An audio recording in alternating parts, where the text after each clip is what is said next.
सबसे प्यारी आजादी, सब मिलकर बोलो आजादी, है हक तुम्हारा आजादी, है हक हमारा आजादी, हम लेके रहेंगे आजादी, आजादी लेके रहेंगे।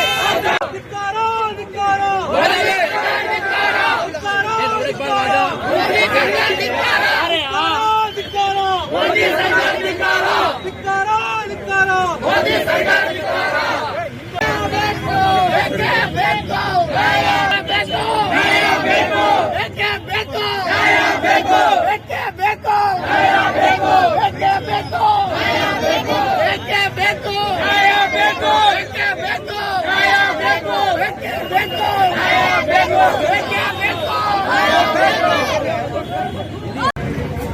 ಭಾರತ ರಾಷ್ಟ್ರೀಯ ವಿದ್ಯಾರ್ಥಿ ಒಕ್ಕೂಟ ಬಳ್ಳಾರಿ ಜಿಲ್ಲಾ ಘಟಕದಿಂದ ಇವತ್ತೇನು ನಾವು ವೋಟ್ ಚೋರಿ ಅಂತ ಕಾನ್ಸೆಪ್ಟ್ ಮೇಲೆ ನಮ್ಮ ರಾಹುಲ್ ಗಾಂಧಿ ಅವರು ಆಲ್ರೆಡಿ ಮಾಧ್ಯಮಗಳಿಗೆ ಗೊತ್ತಾಗಿದೆ. ಯಾಕೆ ಈ ಕಾನ್ಸೆಪ್ಟ್ ಬಂದಿದೆ, ಇದ್ರ ಉದ್ದೇಶ ಏನು ಅಂತೇಳಿ ಆಲ್ರೆಡಿ ಮಾಧ್ಯಮಕ್ಕೆ ಗೊತ್ತಾಗಿದೆ. ಕೆಲವು ಬಿಜೆಪಿ ಶಾಸಕರು ಮತ್ತು ಸಚಿವರು ಹೇಳ್ತಾ ಇದ್ದಾರೆ ತಮ್ಮದೇ ಸರ್ಕಾರ ಇತ್ತು ತಾವ್ಯಾಕೆ ಮಾಡಿದಿರಿ ಅಂತ ಒಂದು ಗಾಳಿ ಸುದ್ದಿ ಹಬ್ಬಿಸಿದ್ದಾರೆ.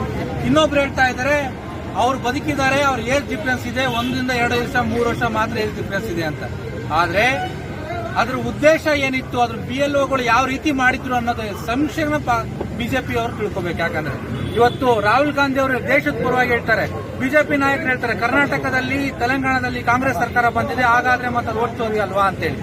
ಇಡೀ ದೇಶದಲ್ಲಿ ಬಿಜೆಪಿ ಸರ್ಕಾರ ಬಂದ್ರೆ ವಿರೋಧ ಪಾರ್ಟಿಯವರು ಎತ್ತುಗುಳ್ತಾರೆ, ಸ್ಟ್ರಾಂಗ್ ಹೇಳ್ತಾರೆ, ನಮ್ಮ ಮೇಲೆ ರಕ್ಷೆ ಏನಾದ್ರೂ ಮಾಡ್ತಾರೆ ಅನ್ನೋ ಒಂದು ಭಯದ ಮೇಲೆ 1-2 ರಾಜ್ಯಗಳಲ್ಲಿ ಅಧಿಕಾರ ಕೊಡ್ತಾ ಇದ್ದಾರೆ. ಇವತ್ತು ಅಧಿಕಾರ ಜನರು ಸಾಹಿತ್ಯದಿಂದ ಕೊಟ್ಟರು ಸಹ ಬಿಜೆಪಿ MLAಗಳನ್ನ ಖರೀದಿ ಮಾಡಿ ಬಿಜೆಪಿ ಸರ್ಕಾರ ಮಾಡ್ತಾ ಇದ್ದಾರೆ. ಇದ್ರ ವಿರುದ್ಧ ಅಷ್ಟೇ ನಮ್ಮ ನಾಯಕರೇನಿದ್ದಾರೆ ರಾಹುಲ್ ಗಾಂಧಿ ಅವರು ಇದ್ರ ವಿರುದ್ಧ ಧ್ವನಿ ಎತ್ತಿದ್ದಾರೆ. ಹಾಗಾಗಿ ಇಡೀ ರಾಜ್ಯಾದ್ಯಂತ ನಮ್ಮ NSUI ಸಂಘಟನೆ ನಾವು ಇದ್ರ ವಿರುದ್ಧ ಧ್ವನಿ ಎತ್ತಾ ಇದೀವಿ. ಇದೇನಾದ್ರೂ ಕಳಪೆ ಆಗಿಲ್ಲ ಅಂದ್ರೆ ಬಿಜೆಪಿ ಸರ್ಕಾರ ತನಿಖೆಗೆ ಆದೇಶ ಮಾಡಲಿ, ಕಳಪೆ ಆಗಿದ್ರೆ ಬಿಜೆಪಿ ಅವರು ಯಾವ ರೀತಿ ಗೆದ್ದು ಬಂದಿದ್ದಾರೆ ಅನ್ನೋದು ಅವರ ಆದೇಶಕ್ಕೆ ಅವರು ಉತ್ತರ ಕೊಡ್ಲಿ ಅಂತೇಳಿ ನಾನು ಒತ್ತಾಯ ಮಾಡ್ತಾ ಇದ್ದೀನಿ.